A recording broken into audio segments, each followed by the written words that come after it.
Hi, all. How's everybody doing? Welcome back to the Divine Frequency. I'm so grateful you've chosen to spend this time with me today. I want to ask you a question. How many of your beliefs are actually yours? Not what you were taught, not what your family believed, not what social media tells you, and not what society rewards, but yours, your beliefs. Most of us grow up believing we're making our own choices, when in reality, many of our thoughts were handed to us long before we were old enough to question them. We're taught what success should look like, what love should look like, how our bodies should look, how quickly we should reach milestones, what spirituality is supposed to be, who deserves happiness, and even what we should fear. These ideas can become so familiar that we mistake them for truth.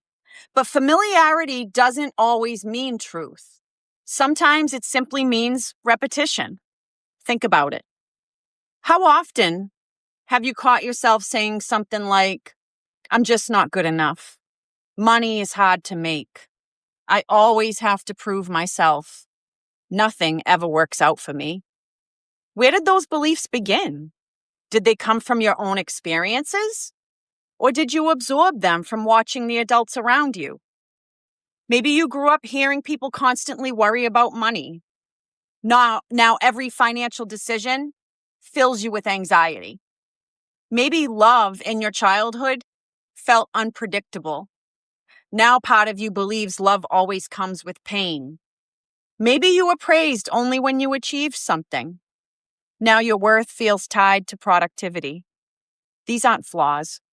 They're learned patterns. And what is learned can also be questioned. One of the most freeing moments on any healing journey is realizing that a belief is not a fact. Oh my gosh, it's so freeing when you realize that things that you believe aren't facts. It's simply a story you've repeated enough times that it feels true. The beautiful thing about awareness is that it gives you a choice. You don't have to keep living by beliefs that no longer fit the person that you're becoming. Ask yourself, who told me I wasn't enough? Who taught me rest had to be earned? Who convinced me asking for help was weakness? And who decided my dreams were unrealistic? And then ask an even more powerful question. Do I still choose to believe that? Because every belief creates a filter. If you believe you're unworthy, you'll overlook opportunities that say otherwise.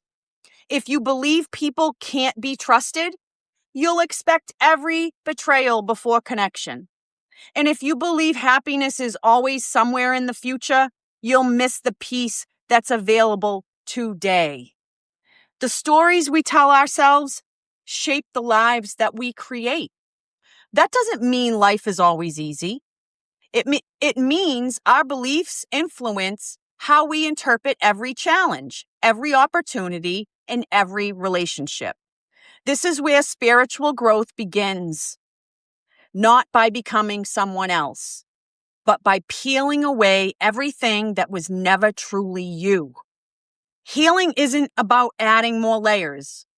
It's about removing the ones that don't belong. The fear, the shame, the expectations, the labels, until what is left is your authentic self. That process takes courage, because questioning old beliefs can feel like questioning your identity. But remember this, outgrowing a belief doesn't mean you're rejecting the people who taught it to you. Many of them were living from borrowed beliefs too. They passed down what they knew. Now you have the opportunity to choose differently. And that's how healing moves through generations. It starts with one person asking a different question, one person choosing a different response, one person deciding the cycle ends here.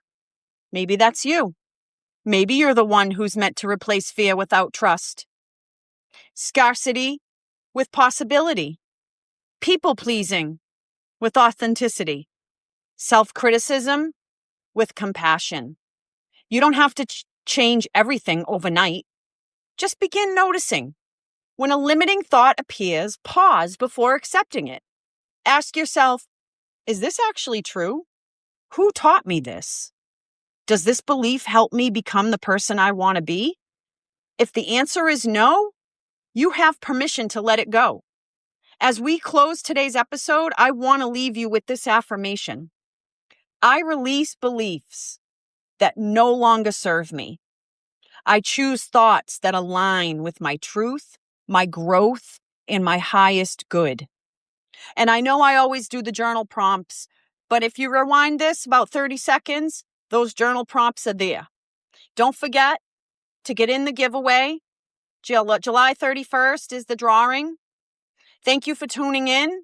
If this episode resonated with you, please share it with someone who may be carrying beliefs that were never theirs to begin with. And until next time, keep asking your questions, keep seeking your truth, and keep raising your frequency. Take care of yourself and take care of each other.